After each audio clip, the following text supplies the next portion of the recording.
Good evening, everybody. It may be the worst storm in years. That's what some residents are calling all the rain, wind, and high seas. Out at Mission Beach, it'll be some time before residents recover. Mark Matthews has the story from the beach.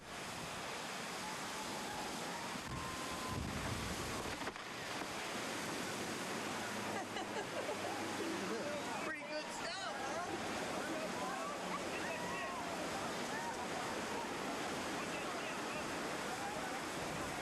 High tide hit at 8 o'clock, and nowhere did it hit harder than here. Tourists and residents came out to take pictures as wave after wave breached the seawall.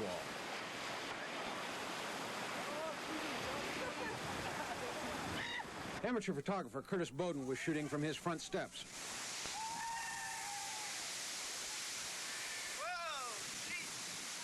And all I was thinking was, my camera, I better shield it and go running up the steps. It was just awesome. Went over the wall about 20 feet and just splashed over the whole balcony practically. Another home video photographer shot this. Watch the two lifeguards near the center of the screen. Fortunately, they escaped serious injury. Many of this area's high-priced homes did not. Watch out, you're going to get glass right down your neck. Oh, you're right. Yeah, I'd gone down to the market and one more wave came through. The previous wave around 9:30 broke 4 of the panes, and then it smacked this. Neighbors are pitching in to help clean up where they can. In some spots, it's hard to tell where to begin. The extent of the damage is still to be tallied. This was a storm that will be long remembered. It was early this morning, about 9 o'clock, I imagine. The fence broke, and it caused a little hole to break in the window here. Then about an hour ago, hour and a half, one of the giant waves came and just sloughed our house and flooded our bedroom. And we got ducks and alligators and octopuses now. This is Mark Matthews reporting live from the Ocean Walk in Mission Beach, where work crews and people, residents, neighbors, and friends are doing what they can to clean up after the storm. Right over here, you see an example of this. Walt Cannon is working with some of his friends trying to repair the damage. Walt, you have a couple minutes to talk with us? Were you here this morning when this happened? No. What happened when you arrived and you saw? I wondered how good my insurance coverage was. Have you talked with your insurance agent? No, I'm afraid to so far. This is real typical of scenes all up and down this boardwalk area. There must be a dozen homes that we have seen that have suffered similar damage, water just washing in. There is kelp everywhere. As we look down this way, you can see a couple of feet of it piled up in someone's yard. It is draped up and down the boardwalk and up and down the streets through all of Mission Beach. And it is going to be some time before all of this is cleared away and before life here in Mission Beach gets back to normal. Michael? Thank you, Mark, for that live report. We have some more here. When the salt water started flowing over the seawall in Mission Beach, the only place some people had to park was the center divider of Mission Boulevard. The owners wanted to avoid damage to their cars, but they couldn't avoid the San Diego police tow trucks. Officers started towing the vehicles late this morning, they said, because they proved to be a hazard. Residents were understandably upset about that turn of events. Carol? Well, Michael, destructive surf came back to haunt another beach area. In the North Coast, property owners are still assessing the damage from high surf coupled with high winds. Adrian Alpert has that story.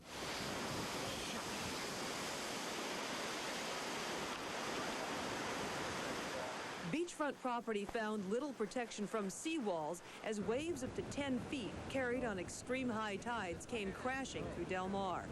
And for the second time, the Poseidon restaurant has been devastated. 5 years ago, owners put up a wall of boulders.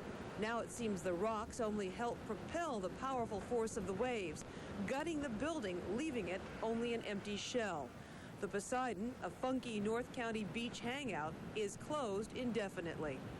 Really, I'm mad now. I cannot say anything. Because look at that. First of all, you know how many people are going to lose their jobs today, tomorrow, the next day, and the next day?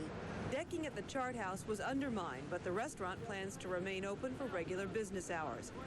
We got the wind and the high surf, so it's a pretty good combination. Awesome. At Cardiff, a lifeguard tower was knocked over.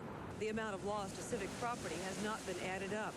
But also at Cardiff, onlookers were shocked by an incredible sight. A light plane playing hopscotch in the turbulent ocean. Flying so low, spray had to be hitting the aircraft. Longtime residents can't remember seeing the waves breaking out so far. The aftermath, though, is hardest on residents. For a time along Camino del Mar, sheriff's deputies were restricting traffic. Homeowners are sweeping up sand, boarding up windows blown out by the winds. It just came first over the first break wall and then right into the house here. We're just lucky that the glass didn't shatter. So what are you doing now? It's just a lot of cleanup. There's a lot of cleanup. There's just sand everywhere. And Alleys were roped off and neighbors walked around, sizing up the loss. Some already had out the sandbags.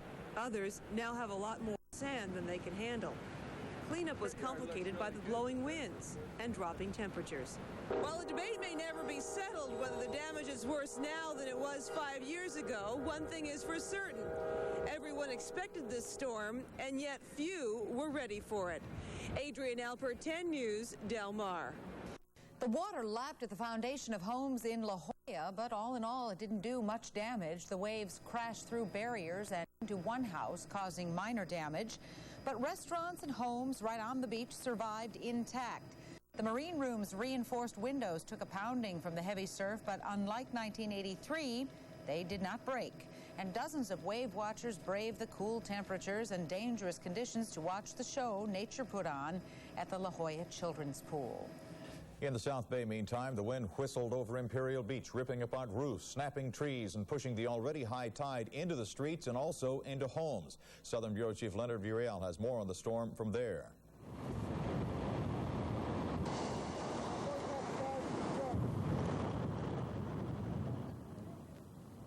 Let your guard down just once, and the force and ferocity of nature will get you every time. And this storm that sucker punched the South Bay coast ripped Imperial Beach with the same force a toddler chocolate pudding. Although there were several close calls, there were no reports of serious injury. The high winds last night ripped sections of roof off these apartments. One section landed on this roof a few feet away, splitting this inside beam. In other parts of town, asphalt shingles littered the streets like so much confetti. Only there was little to celebrate. Many coastal structures played host to tons of seawater and sand, as did the city streets. For many, it became a carnival-type event, those who lived elsewhere. Residents along the coast at times could not move fast enough to protect or salvage their homes and property. It was everywhere. The water came over the top. We had water all up against here. We had water down through the side. Then out in the front, you can see how much flooding we had out there. In addition to homes, the raging seawater claimed vehicles as if the season had just opened. None were too small or too expensive. Well, I drove through Palm Avenue, and it was halfway up the doors on my Jeep, and I thought I was going to drown out, but I didn't. So it's about, what, 4 feet? Yeah, about 4 feet deep. The cleanup will take days. After the high winds and pounding surf, Imperial Beach looked like it had gained a new industry, a seaweed plantation. Seaweed was everywhere, and so too were boats that the day before had rested in backyards. The surf had also racked the... KGTV San Diego. Now at 11 o'clock, Carol LeBeau, Kimberly Hunt, Michael Tuck's Perspective, Captain Mike's Weather, Larry Sacknoff on Sports. This is San Diego's news leader, 10 News Nightcast.